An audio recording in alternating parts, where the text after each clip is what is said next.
بسم اللہ الرحمن الرحیم۔ نور طیبہ چینل سے میں ہوں آپ کا میزبان اللہ بشکلیار۔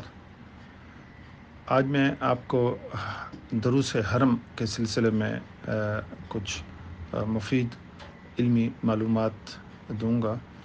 مسجد الحرام ظہور اسلام سے لے کے عصر حاضر تک اسلامی علوم و فنون کی علمی درسگاہ کے طور پر اپنا منفرد مقام رکھتی ہے۔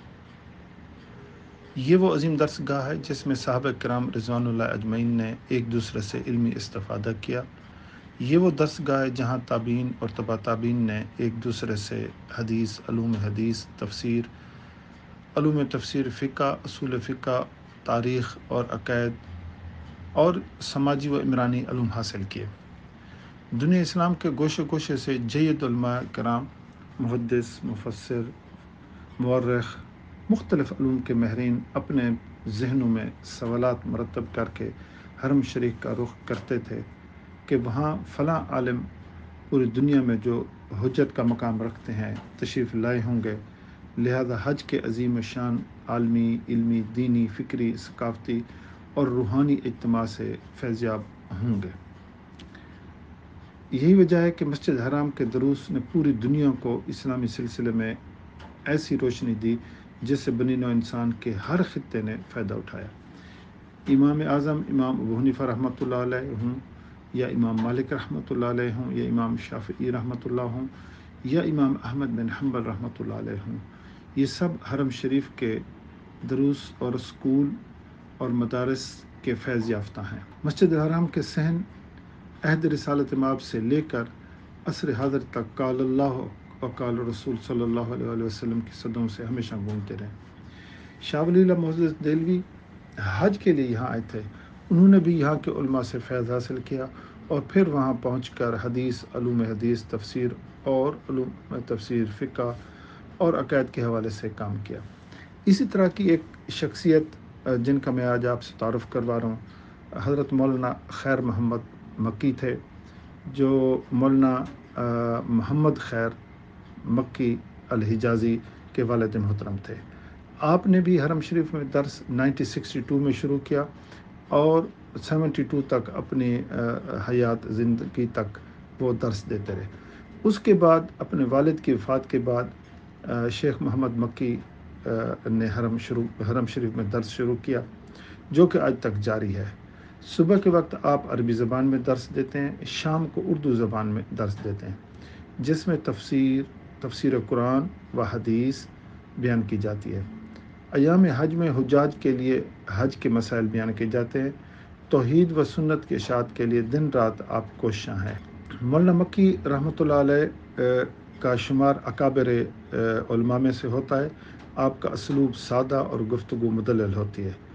آپ خاتم النبیین صلی اللہ علیہ وسلم کی سیرت پاک کو نہایت خوبصورت انداز میں بیان کرتے ہیں۔ آپ صاحب کثیر تصانیف بھی ہیں۔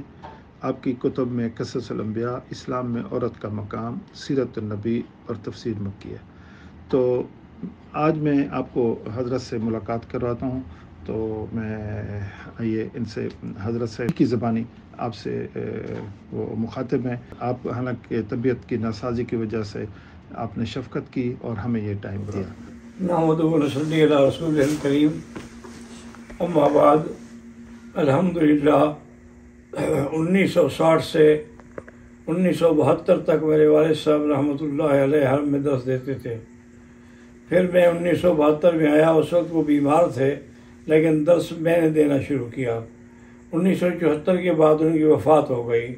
پھر میرا ارادہ تھا کہ واپس پاکستان چلا جاؤں، کیونکہ جب مقصد جو تھا والد صاحب کے ساتھ رہنے کا وہ تو فوت ہو گیا، لیکن پھر والدہ نے مجبور کیا کہ دیکھیں آپ کا ابا فوت ہو گیا، جنت المعلیٰ میں دفن ہو گئے، اب مہربانی کریں اس وقت تک آپ نہ جائیں جب تک میں زندہ ہوں، جس دن میں مر جاؤں تو پھر آپ چلی جائیں۔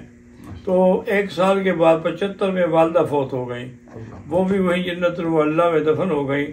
اب ہم نے سوچا کہ اب تو ہم چلے جائیں، لیکن حرم شریف میں آ کر جب طلباء اکٹھے ہوئے ان سے دعا کرائی تو انہوں نے کہا کہ حضرت اتنا بڑا حلقہ حرم کا جو کسی استاد کا بھی نہیں ہے، آپ پاکستان جائیں گے تو ان کی بد دعائیں کون لے گا، لہذا آپ مہربانی کر کے نہ جائیں۔ تو میں نے وہ جانے کا ارادہ بدل دیا. جو دینی مدرسہ آپ کا پاکستان میں ایک بہت بڑا عظیم شان آپ کا مدرسہ ہے، تو اس کے متعلق بھی ہمیں تھوڑا سا آپ آگاہ کریں کہ یہ مدرسہ آپ نے کیسے بنایا اور اس کی کیا غرض و غایت تھی، اور یہ عوام کی اور لوگوں کی خدمت کے لیے جو آپ نے وہاں اپنے وطن پاکستان میں ایک یہ سلسلہ شروع کیا، تو اس کے بارے میں بھی ہمیں ضرور بتائیں. پھر تقریباً کوئی 12-16 سال کے بعد ہمارے علاقے کے ایک بہت بڑے زمیندار تھے، تو وہ تشریف لے آئے. اب ان کا بھائی جو ہے نا وہ چیف جسٹس ہے، سردار شمیم خان، پہلے پنجاب کا تھا اب بلتستان کا ہے.